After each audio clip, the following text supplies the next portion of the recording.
Welcome to my new blog post 4. And in this blog post, I'm going to discuss about the database management system architecture. So let us start. So before deeping dive into the main topic, I'm going to discuss about some important points that are related to the database design. So when we basically talk about the design of a database management system, it strictly depends on its architecture. This architecture could be centralized or decentralized or hierarchical.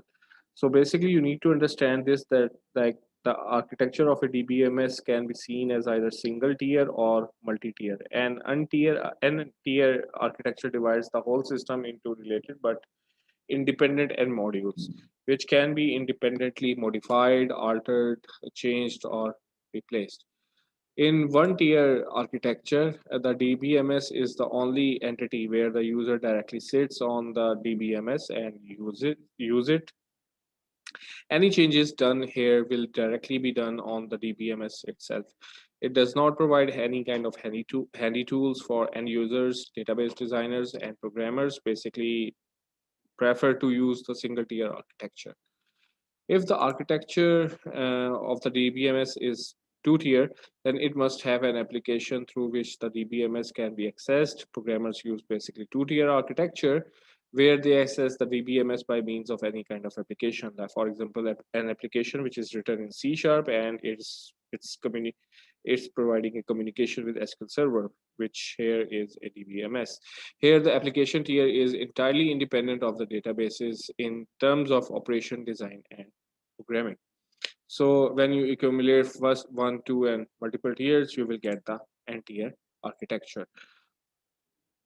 So the most commonly database architecture which is being used nowadays is basically three-tier architecture. When we are basically talking about uh,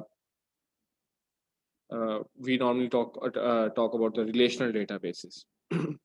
So let's start with this one. A three-tier architecture separates its tiers from each other based on the complexity of the users and how they use the data present in the database.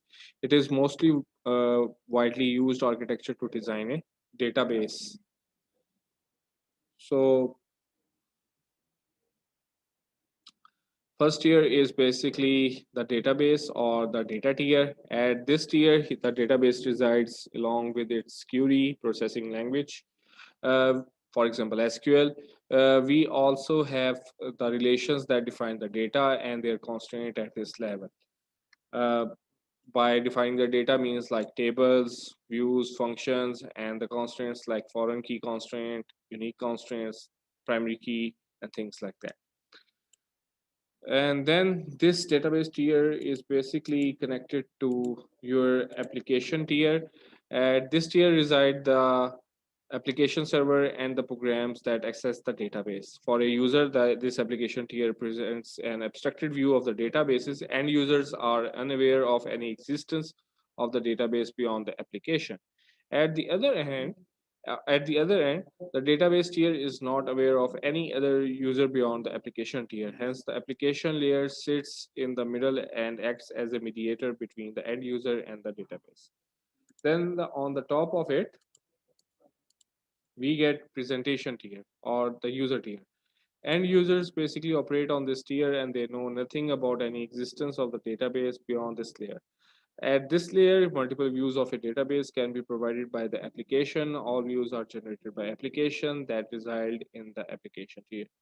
Multiple tier databases architecture is highly modifiable as almost all of its components are independent and can be changed independently. So this is all about the database architecture. I hope so that you have understood the concept.